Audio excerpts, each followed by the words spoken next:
कथा, सुनो सुनो सिद्धार्थ कथा।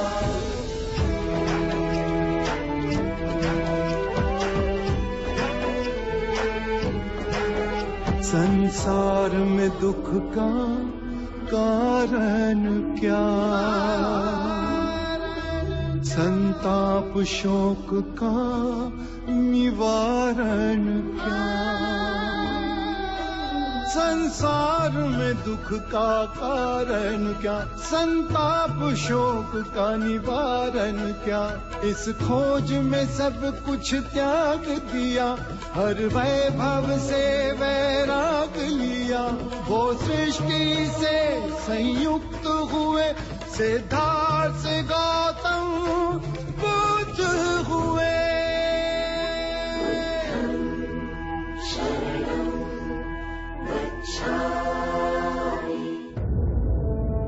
आइए, मगध के शिरोमणि परम ज्ञानी ब्राह्मण जो अब भिक्षु बन गए हैं,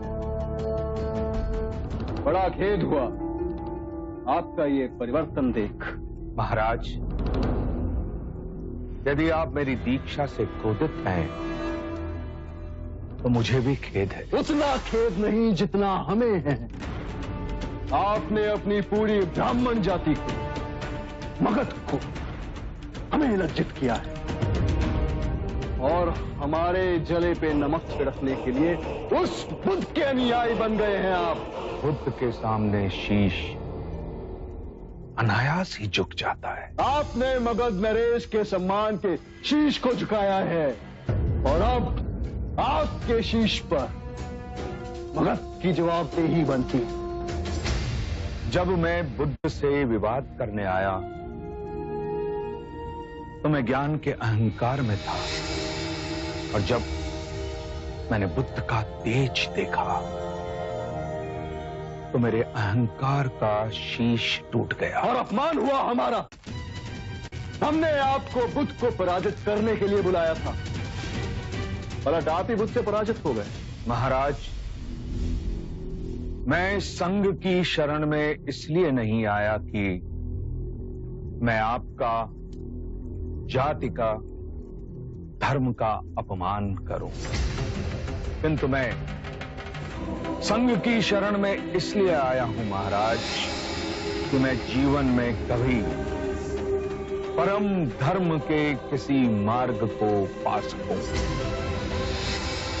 सुख दुख से परे, शांति के मार्ग पर। सुख दुख से परे जा रहे हैं, अपने कर्मों के दंड को भुगते बिना। महाराज, आप जैसा उचित समझें करें। सागर के गर्भ में समाहित पृथ्वी पर जब हम विजय प्राप्त करते हैं तो हमारी तृष्णा और बढ़ जाती है, और सागर से परे की पृथ्वी को भी जीतना चाहते हैं। जिस प्रकार मनुष्य लोभी होता है, उसी प्रकार सागर भी लोभी होता है। वो सदैव जल की इच्छा रखता है, और जिसने अपने आप को जीत लिया, उसने महाराज ब्रह्मांड को जीत लिया। बस, अब एक और शब्द नहीं। मैंने आपको यहां धर्म की चर्चा के लिए नहीं बुलाया। आप स्वयं को जीतने जा रहे हैं, दुख से जीतने जा रहे हैं, है ना? तो देखें कि आप दुख पर विजय पा सके कि नहीं। ले आओ।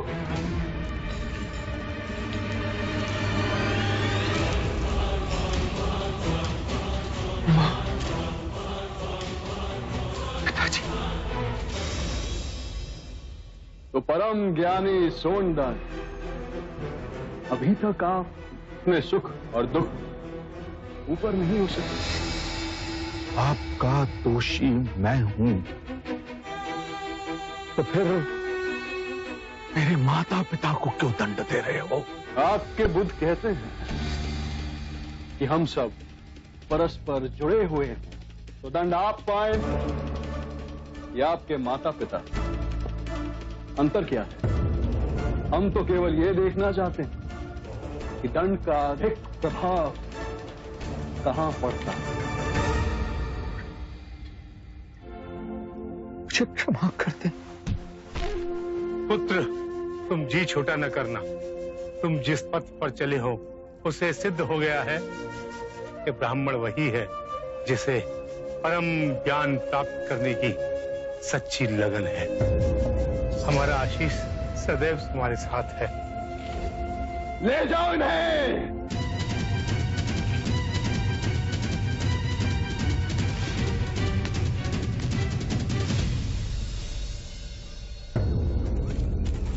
ये सैनिक हमारे साथ क्यों चल रहे हैं? हमारी सुरक्षा के लिए। वन में कई प्रकार के संकट आ सकते हैं। हम जानते थे आप हमें कारावास से छुड़ाने अवश्य आएंगे, किंतु आपको आने में इतने दिन क्यों लग गए? मुक्त तो मैं तुम्हें उसी दिन कर देता मालविका, पर क्या करता। बुद्ध को मगध से जैतवन लाने के लिए जितने दिन लगे उतने दिन तो रुकना ही था। पर अब बुद्ध जैतवन पहुंच चुके हैं। समय आ गया है कि तुम्हें भी वहां पहुंचा दिया जाए जहां तुम सदा सदा के लिए सुरक्षित रहो। धन्यवाद।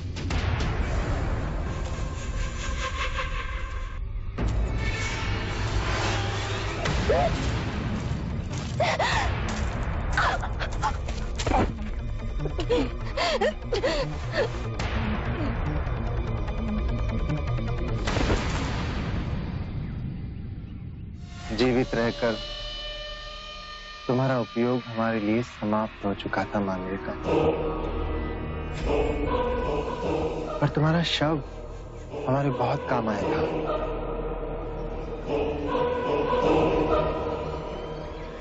कभी कभी बड़े लोगों के लिए छोटे लोगों को बलिदान देना पड़ता है। बुद्धम शरणम।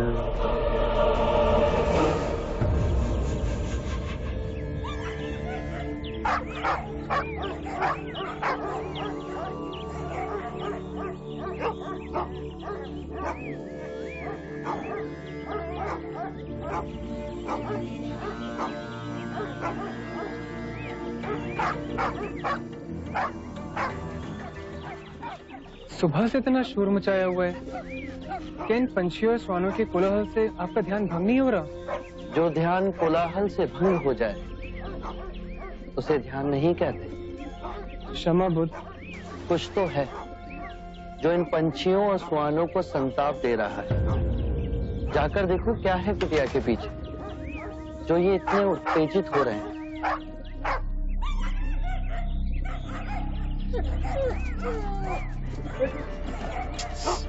हट हट हट हट।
बुद्ध, लगता है बहुत गहरा षड्यंत्र रचा गया है। शव को देख के अनुमानित होता है कि सबसे पहले इसकी हत्या की गई थी और फिर उसे यहां लाके गाड़ा गया है। परंतु ये षड्यंत्र किसके विरुद्ध रचा जा रहा है? आप करुणा निधान है बुद्ध, परंतु इस संसार में ऐसे विषैले सर्प भी हैं जो करुणा का प्रत्युत्तर अपने विष भरे डंक से देते हैं। हो ना हो, ये सारा कृत्य आपको कलंकित करने के लिए रचा गया है। ये वही स्त्री है बुद्ध जिसने मगध की भरी सभा में आप पर लांछन लगाने का पाप किया था। जितना बड़ा पाप ना किया उससे बड़ा दंड भोगा है इसने। मैं इस स्त्री के हत्यारे को खोजकर आपके चरणों में ला फेंकूंगा।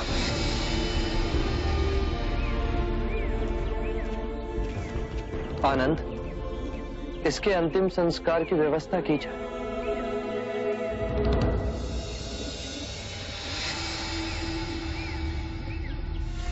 बंधु दोमुख,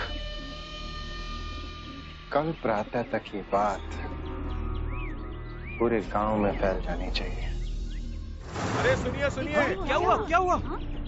बुद्ध की कुटिया के पीछे एक स्त्री का शव मिला है। क्या शव? अरे हाँ बिल्कुल, हमने सुना है कि उसे गला घोट के मार दिया गया है। मार दिया गया? क्या ये सत्य है? अरे हाँ, बिल्कुल सत्य है।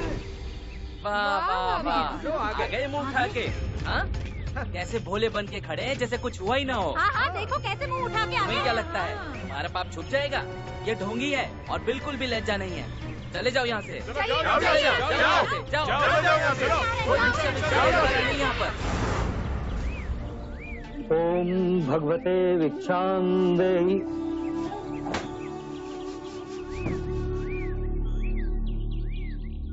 क्या ये सच है कि आपके संग में किसी स्त्री की हत्या करके उसका शव गाड़ दिया गया था और फिर वो शव बुद्ध की कुटिया के समीप पाया गया है? जाओ कोई और घर खोजो। किस मुंह से भिक्षा मांगने आए हैं आप? हम हत्यारों को भिक्षा नहीं देते हैं, जाओ यहाँ से।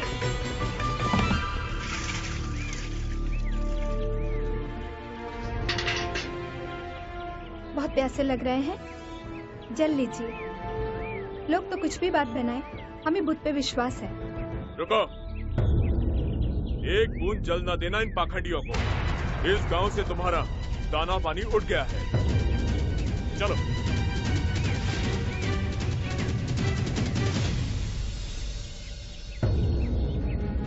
इनका स्वास्थ्य पहले ही ठीक था और जब से गांव वालों ने भिक्षुओं का बहिष्कार किया तब से इसके गले में अन्न का एक दाना नहीं उतरा। अगर इसी तरह से भूखा रहा तो इसके प्राण निकल जाएंगे। वो अज्ञानी है जो आप पर ऐसे लांछन लगा रहे हैं। क्षमा कर दो, मैं स्वयं जाकर तुम्हारे लिए अन्न का प्रबंध करूंगा। कैसे विश्वास दिलाएं गांव वालों को कि उस स्त्री के हत्या में हमारे संघ का कोई हाथ नहीं। और अब तो गांव वाले भी हमसे घृणा करते हैं बुद्ध। घृणा का उत्तर घृणा से देना कभी सार्थक नहीं हुआ। घृणा प्रेम से मिटती है और यही शाश्वत नियम है। परंतु इस असत्य को सत्य मानने लगे हैं लोग। 3 बातें कभी अंधकार में नहीं छिपती: सूर्य, चंद्रमा और सत्य। बिना अन्न के हम जीवित रह सकते हैं, परंतु बिना जल के आप सबके लिए ये दिन कठिन और विषम होगा। परंतु योग साधना में इसका एक मार्ग है। अपनी जिह्वा को गोल बना बाहर निकालिए और मुख से श्वास लीजिए। प्यास नहीं सताएगी।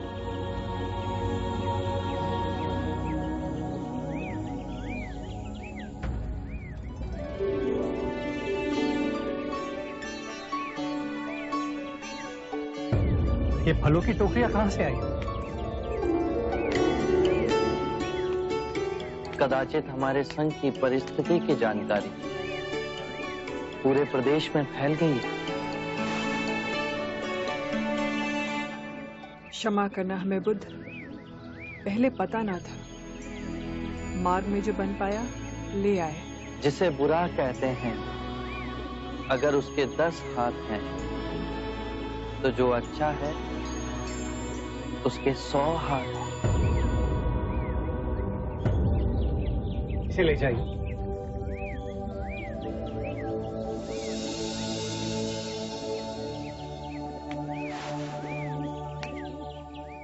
तुम्हारा यहाँ आना अकस्मात नहीं जीवक।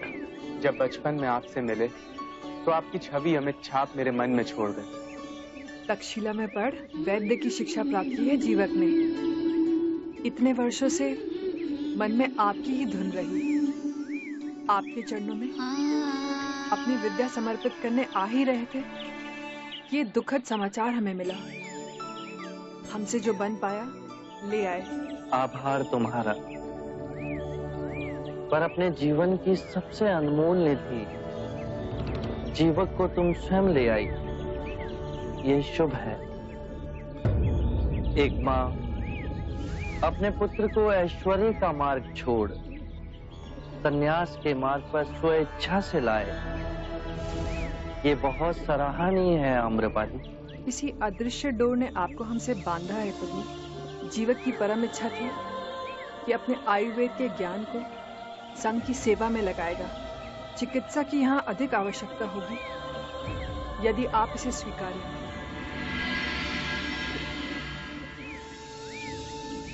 हमारा एक भिक्षु अंदर ज्वर से तप रहा है। कहाँ? आइए, मैं आपको ले चलूं।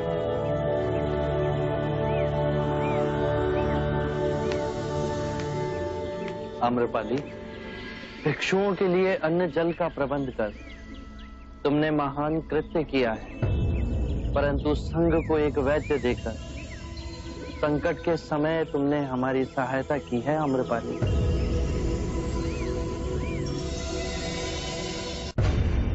आपको विश्वास है कि मानविका के घर से हमें उसकी हत्या का कोई प्रमाण मिल सकता है? बुरे कृत्य हमेशा अपने पद चिन्ह छोड़ के ही जाते हैं। ढूंढो।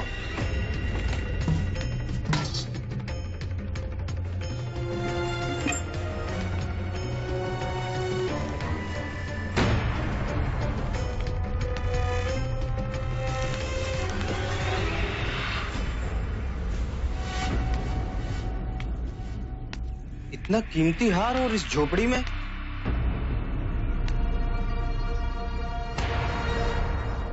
ये तो किसी पुरुष का हार है। राजघराने के चिन्ह भी इंगित हैं।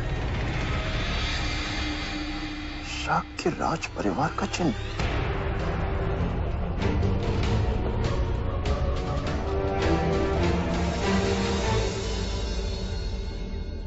ये हार हमें मानविका के घर से मिला। इस पर शाक के देश का चिन्ह देख कुछ समझ नहीं आया हमें। सोचा तुरंत आपके पास ले आऊं। ये देख के तो लगता है कि मानविका का संबंध शाक के देश के किसी राजस्वी व्यक्ति से था। हो न हो वो व्यक्ति आपको कलंकित करने की चेष्टा कर रहा है। मुनिवर, आपके अनेक भिक्षु स्वयं शाक के राजकुमार हैं। क्या उनमें से किसी को इस हार के संबंध में कुछ पता है? आभूषणों का परित्याग किए मुझे असंख्य वर्ष हो गए। मुझे इनकी पहचान भी नहीं। मेरे संघ में कोई भी आभूषण नहीं पहनता।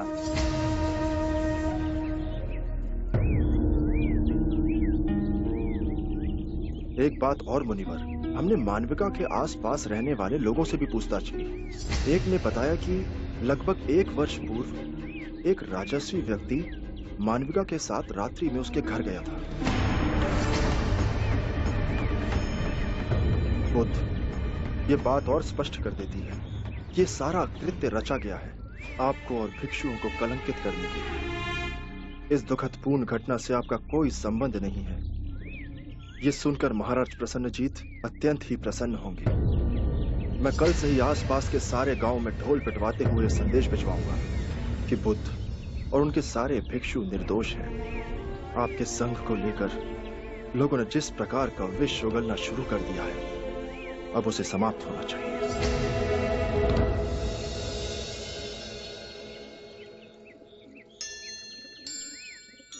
बुद्ध, यदि आपकी कृपा मुझ पर बनी रहे तो मैं उस दोषी को पकड़कर आपके चरणों में ला फेंकूंगा।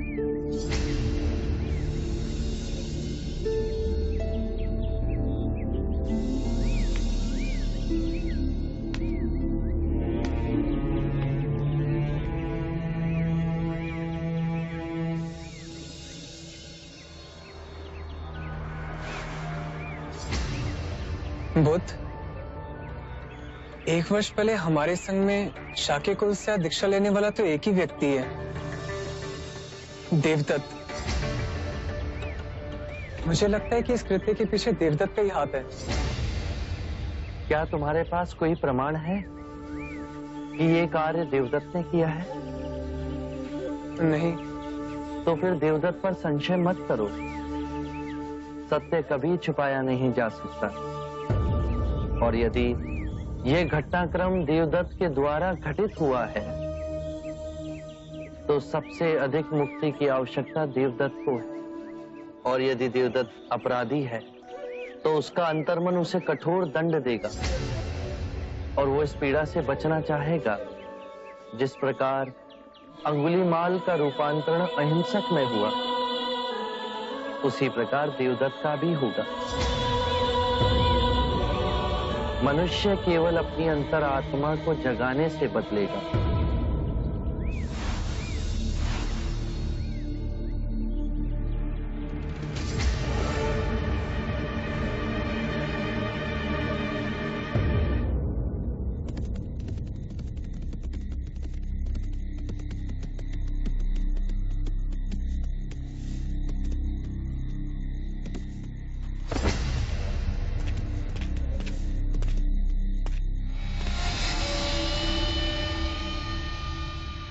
महाराज, सबके सामने मिलना उचित न था।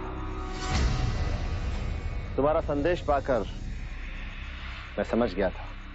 संघ का क्या समाचार है देवदत्त? मेरी मां कहा करती है मित्र कि ये सिद्धार्थ प्रबल भाग्य लेके पैदा हुआ है। मालविका का उपयोग करके मैंने संघ में आग तो लगाई है, लेकिन लगता है कि ये आग मुझे ही जला के भस्म कर देगी। तुमने भी तो सोनदंड को मोहरा बनाकर मात खाई है हमने समस्त मगध के सामने, किंतु हार नहीं मानी। प्रयास जारी है हमारा, जाल फैलाते रहेंगे। कभी ना कभी तो हमारे जाल में अवश्य फंसेगा। बुद्ध। मित्र, क्या तुम मुझे अपने कुछ विश्वसनीय लोग दे सकते हो जो वेश बदलकर भिक्षुक बन संघ में शामिल हो सके? और मुझे एक वन भी चाहिए, भेंट में, जहां पे केवल मैं और वे भिक्षु जा सके। हम तुम्हें दोनों दे सकते हैं देवदत्त, किंतु तुम करना क्या चाहते हो? बुद्ध बड़ी शांति में स्थिर है ना?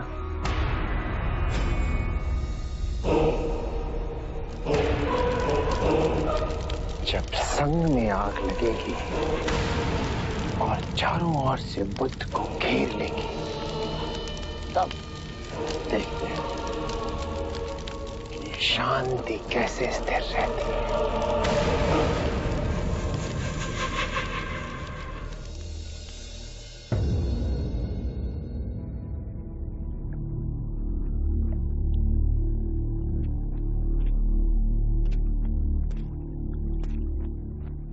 विचलित ना हो महाराज, बुद्ध अवश्य आएंगे। बुद्ध के पावन हाथों से यदि ये विधि होगी तो धन्य हो जाएंगे हम। महाराज, बुद्ध आ गए।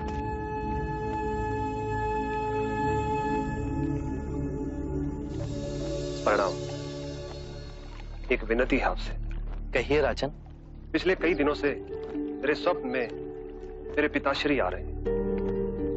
मैंने ब्राह्मणों से भी इसका अर्थ पूछा तो उनका कहना था कि तुम्हारे पिताश्री को शांति नहीं मिली, उनके लिए पूजा करनी होगी, यज्ञ संपन्न करना होगा। आप तो परम ज्ञान का स्वरूप है, तो विनती है आपसे कि पूजा विधि आप ही के हाथों से हो, जो मेरे पिताश्री तक पहुंचे, उन्हें मुक्ति मिले, जीवन मरण के इस चक्र से वो मोक्ष पाले। अवश्य राजन। आप मिट्टी के 2 घड़े मंगवाइए, एक में घी भरवाइए और एक घड़े में कंकड़ पत्थर भरवाइए, और उन दोनों घड़ों के मुंह कपड़े से बंधवा दीजिए और उन्हें लेकर नदी के तट पर आइए। मैं वहीं आपकी प्रतीक्षा करूंगा। मैं भी इसका प्रबंध करता हूं महाराज।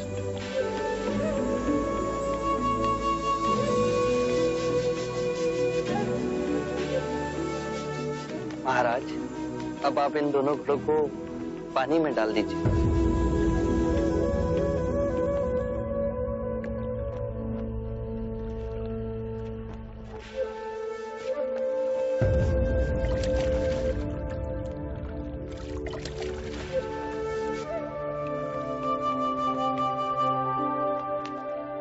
महाराज, अब इन दोनों घड़ों को आप तोड़ दीजिए।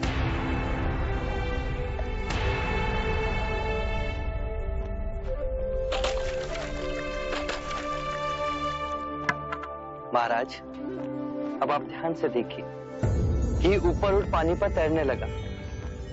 अब बताइए, मेरे या किसी और के पूजा पाठ करने से क्या ये घी नीचे बैठ सकता है? असंभव। ये तो घी का स्वभाव ही नहीं। सत्य कहा आप। उसी प्रकार किसी भी पूजा पाठ, विधि विधान, कर्म कांड के द्वारा पानी के अंदर डूबे हुए कंकड़ पत्थर क्या ऊपर आ तैर सकते हैं? नहीं बुद्ध, ये तो प्रकृति के नियम के विरुद्ध है। तो हम प्रकृति से भिन्न कैसे हुए? हम भी तो प्रकृति का ही रूप है। सत्य कहा बुद्ध। एक सत्य ये भी है राजन, यदि हमारे पूर्वजों ने अपने जीवन काल में कंकड़ पत्थर बोए हैं, दुष्कर्म किए हैं, तो वो स्वाभाविक ही कंकड़ पत्थर की तरह नीचे बैठ जाएंगे। और यदि उन्होंने अपने जीवन काल में सत्कर्म किए हैं, तो स्वाभाविक ही घी की तरह ऊपर आ तैरने लगेंगे। जो बोएंगे वही काटेंगे। परंतु इस शरीर रूपी जीवन काल में ही नहीं, अपितु इस शरीर रूपी जीवन काल के पश्चात वाली यात्रा में भी हम जैसे कर्म करेंगे वैसा ही फल मिलेगा। अब बताइए, इस प्रकृति के नियम को कोई पूजा पाठ, कर्म कांड, विधि विधान, यज्ञ हवन मिटा सकता है? राजन, मैं भी इसको नहीं बदल सकता। केवल अच्छे कर्म ही मनुष्य की मुक्ति का द्वार खोलेंगे।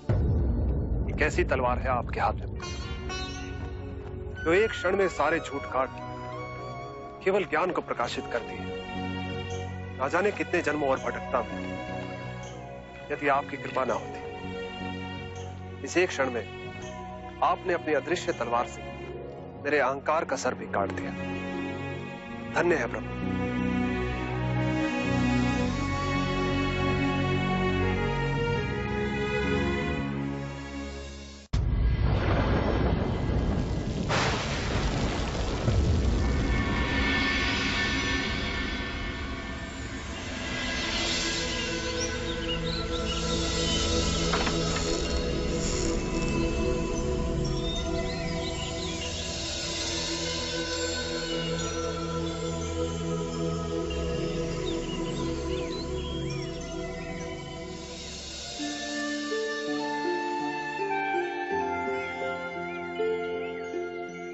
बुद्ध को हमने प्यार से तथागत का नाम दिया।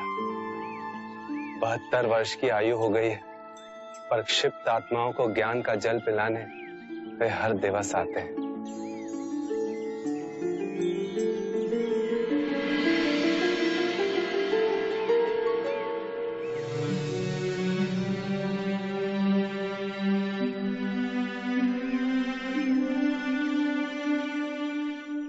कितनी ही ऋतुएं आई और गईं, कितनी ही बार इस धरती ने करवट बदली, कितने ही राजा और महाराजा आए और चले गए, किंतु हम कितने भाग्यवान हैं कि बुद्ध के उपदेश हमें आज भी इन परिवर्तनों में शांत और स्थिर रखते हैं।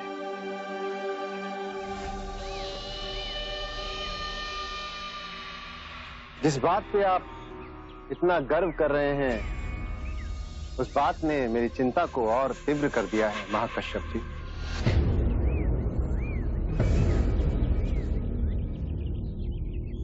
मैं आपसे अपनी और अपने जैसे कई और भिक्षुओं की ओर से एक प्रार्थना करना चाहता हूं। बुद्ध, हम सबका ये मानना है कि संघ की ये प्रतिदिन की समस्याओं को सुलझाने के कारण आपकी साधना बाधित हो रही है।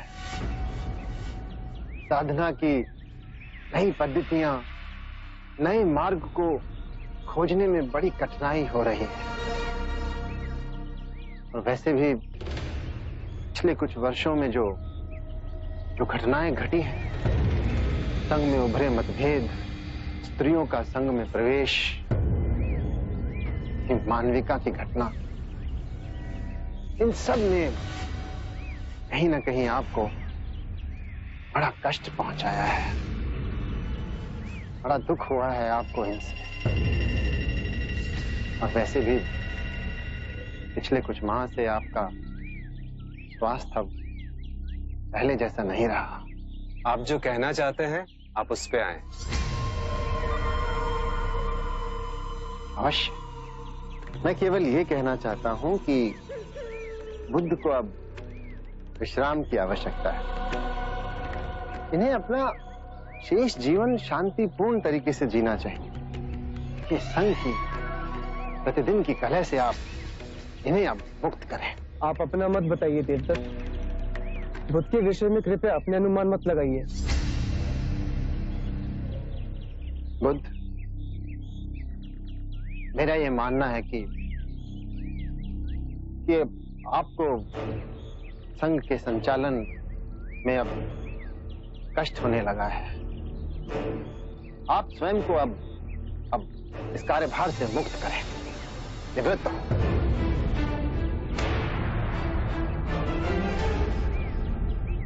संघ के संचालन की बागडोर अब मैं अपने हाथों में लेने के लिए तैयार हूं।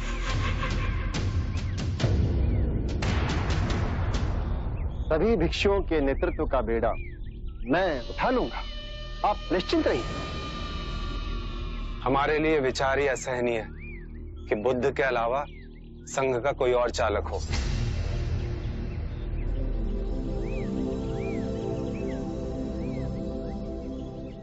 देवदत्त, तुम्हारा बहुत बहुत आभार कि तुमने मेरे स्वास्थ्य की इतनी चिंता की। किंतु मैं आप सभी भिक्षुओं को आश्वासन देना चाहता हूं कि मैं पूर्ण स्वस्थ हूं और संघ के कार्यभार को संभालने में मुझे कोई अड़चन नहीं।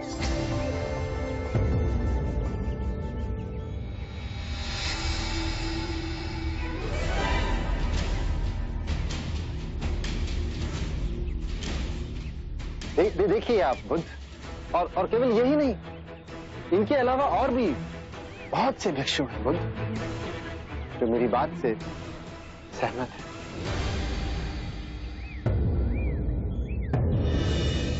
हे बुद्ध, मेरी आपसे याचना है कि आप संघ का संचालन अब मुझे करने दें और स्वयं अवकाश ले लें। देवदत्त, तुमने अपनी बात कही, अब मैं अपनी बात कहूं। आप सभी अपना आसन ग्रहण करें।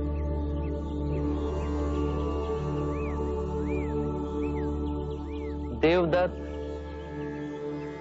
मुझे अति तीव्रता से अवकाश दिलाने पर तुले, परंतु यदि कभी ऐसा अवसर आया कि मुझे संघ का कार्यभार किसी और को सौंपना पड़े, तो देवदत्त से अधिक योग्य, परिपक्व, कुशल भिक्षु इस संघ में हैं, जो देवदत्त से कहीं अधिक कुशल और गुणी हैं। मैंने आज तक मुगलाना, सरिपुत्र और महाकश्यप जैसे महान भिक्षुओं को संघ का नेतृत्व करने का अधिकार नहीं सौंपा। तो देवदत्त, मैं तुमसे संघ को चलाने का अनुरोध कैसे कर सकता हूं? और जहां तक प्रश्न सामर्थ्य का है, तो तुम में अभी संघ को चलाने का सामर्थ्य नहीं।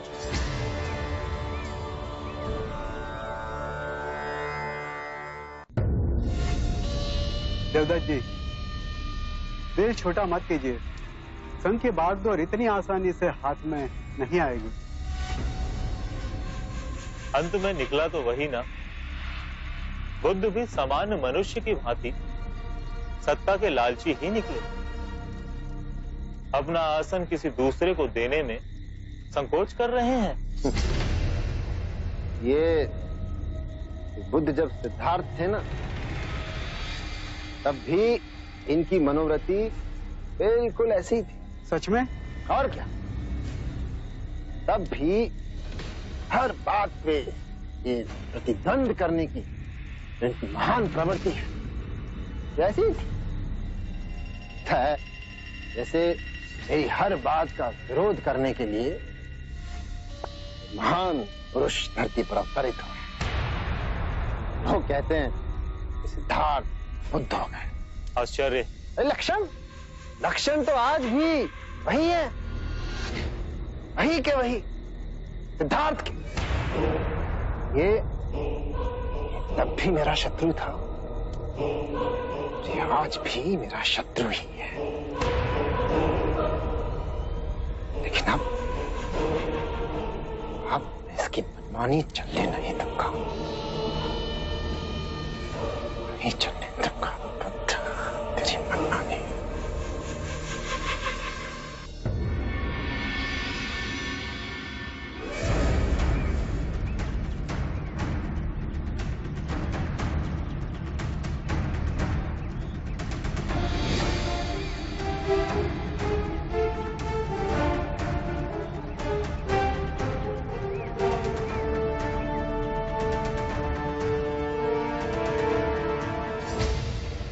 प्रिय भिक्षुओं, अभिनंदन है, स्वागत है आप सबका। सर्वप्रथम मैं आभार व्यक्त करना चाहूंगा हमारे महाराज अजातशत्रु का, जिन्होंने गयासीस वन की ये भूमि हमें दान भेंट की। आभार है हमारे कुलगुरु का, जिन्होंने सदैव हमारा समर्थन किया। प्रिय भिक्षुओं, आप में से अधिकांश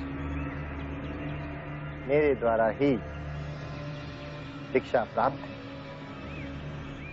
आपका गुरु होने के नाते ये मेरा कर्तव्य भी है और अधिकार भी कि अपने विचार और अपनी चिंता आप सबके समक्ष मैं रखूं। आज मेरी चिंता का केवल एक ही कारण है, संघ का संचालन। मैंने आदरणीय बुद्ध से हाथ जोड़कर कई बार ये विनम्र निवेदन किया कि वे संघ से निवृत्त होकर साधना की नई पद्धतियां नए विचार और नए मार्ग को खोजें, जिससे आप सभी भिक्षुओं का कल्याण हो सके। किंतु बुद्ध ने मेरी बात नहीं मानी। मैंने हाथ जोड़कर उनसे विनम्र निवेदन किया कि बुद्ध, हमारे संघ पे ये आरोप है, यहां पे केवल क्षत्रियों को और ब्राह्मणों को प्रवेश मिलता है। आप स्वयं देखिए कि बुद्ध के प्रथम अनुयायी राजघराने के ही लोग हैं। जो बचे खुचे रिक्त स्थान हैं उन्हें ब्राह्मणों ने भर दिया। यही बात मैं बार बार बुद्ध को समझाने का प्रयास करता हूं कि हमारे संघ में निम्न जाति के वर्ग के लोगों को ही प्रवेश मिलना चाहिए। लेकिन बड़ी कठोरता के साथ बुद्ध मेरे इस प्रस्ताव को ठुकरा देते। अरे ये तो बहुत बड़ा अन्याय है। हमारे महाराज स्वयं इस बात से कितने चिंतित हैं और इसीलिए मैंने अपने समर्थक भिक्षुओं को अलग से यहां पर बुलाकर ये बात समझानी अनिवार्य समझी। मैं आपसे अनुरोध करता हूं कि कृपा करके आप इस बारे में विचार अवश्य करें। यदि आप चाहें तो बुद्ध के पास जाकर मेरी बात दोहरा सकते हैं और उन्हें यह समझाने का प्रयत्न करें कि आज संघ में परिवर्तन अनिवार्य है और यदि ये परिवर्तन नहीं हुआ तो ये संघ निश्चित रूप से बिखर जाएगा। आप सब मेरी इस बात पे विचार अवश्य करें।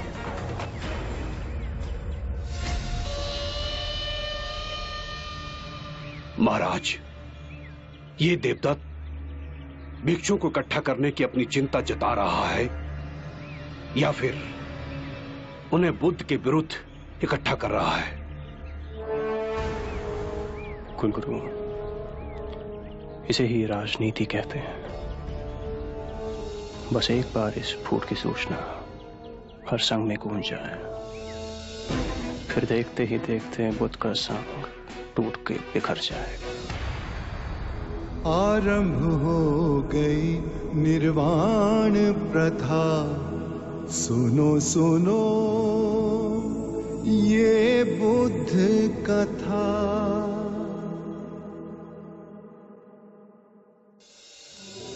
इस शरीर रूपी जन्म में ही नहीं, शरीर के पश्चात वाली यात्रा में भी जैसा कर्म होगा वैसा ही फल होगा।